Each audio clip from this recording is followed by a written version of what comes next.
I love movies, drama, comedy, documentaries, action, and much more. But today I'm gonna share with you my favorite marketing movies that help me to understand this marketing world, to understand how to create better messages and how to scale businesses using these social media platforms.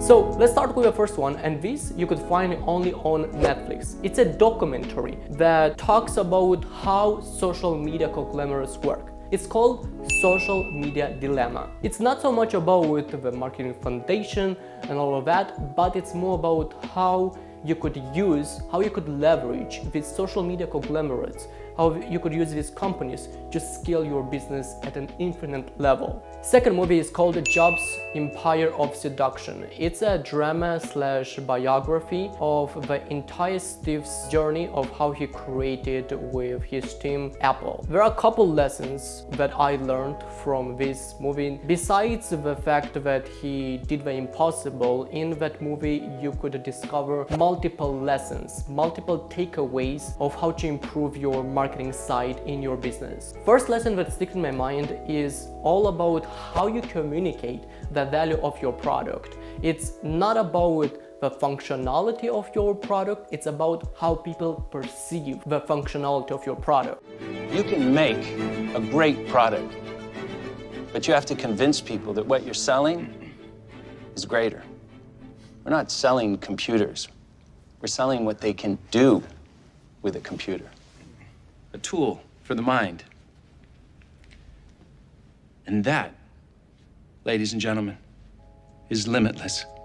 There is a huge difference between what you believe, what you perceive about your product, and what your customers believe, what your ideal customers who have the money to pay for your product believe. There is a huge difference. I love also his approach on design, on beauty. Not only that he wants to create the impossible, which he did, but also he is combining with his good taste of beauty, design, how he makes things more beautiful, more mesmerizing, so it could appeal to masses and to more people. You always want to ask this question: how can somebody know the true and the firm value of your product if you don't tell it, if you don't articulate it in your ads, in your on your website, in your email campaigns, anywhere you are promoting your business and your product? Buddy! How does somebody know what they want if they've never even seen it?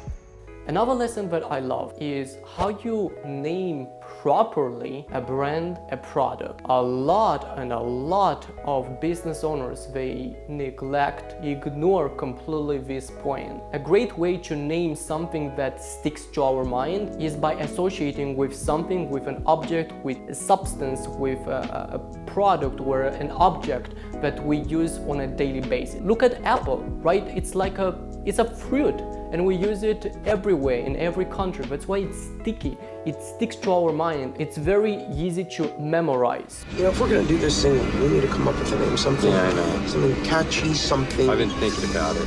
Electric. This needs to feel like, What about enterprise computers? No Star Trek names. I swear, I will drive this car right off this road. I will run the car right off the road. Jesus, calm down. Seriously. Okay, nothing Trekkie, Jesus. This needs to be like something that people will relate to, you know? Like, it needs to be something that you see and you're just like, man, I just gotta have it. Apple. Next takeaway that I always emphasize on my channel is before you even create your product, find who is your ideal customer. How the heck could you sell to someone when you don't know who they are, what kind of struggles they have, what kind of desires they have, and what they want to accomplish? Okay, let's go back to what you were saying before. This thing is for the everyman, right? That's our end user. It's the school teacher. It's the garbage man. It's the kid. It's some grandma out in Nebraska, right? So we need to make this thing simple. Last one, but by far it's not the least powerful one, it's called the Joneses. And this family. Jones's family is quite known in this marketing world, in this marketing facet. There is also even a saying which says something like keeping up with the Joneses. What this means essentially is buying things just for the purpose of keeping up with other people, that you could show that you could pretty much buy expensive things like your neighbors, your friends, and something like that.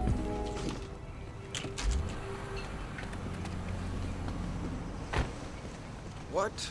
Larry, what? Hey, Steve. Look at you.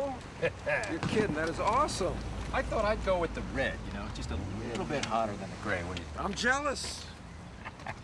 You look different. Not only that, if you watch this movie, you will see that all the products that this family is sharing is not so much about how this product works, and that's why you have to understand that when you sell your product, it's not whatever you're selling. Like if you sell clothing, it's not what people buy. They buy a lifestyle. Are you focused? Am I focused? Yeah, I'm focused. You were a great car salesman. People trusted you and they liked you. So they bought what you were selling. But you're not selling things anymore. To succeed here, you can't just sell things.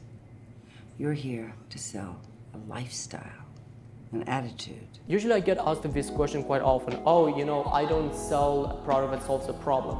Well, if that is the case, then you sell a lifestyle. You either solve a problem with your product, or you actually help someone to reach a lifestyle that they want to achieve using your product. So, if you enjoyed this video, ensure to click on the subscribe button and don't forget to click on the notification bell so you could get notified every single time when I upload here a new video. All about marketing and my personal experiences when it comes to business, selling and productizing your experience and your knowledge. And keep in mind that marketing is a facet that doesn't require you to strictly learn from courses and books. It's a journey that can be learned from experiences, from stories, from failures and wins.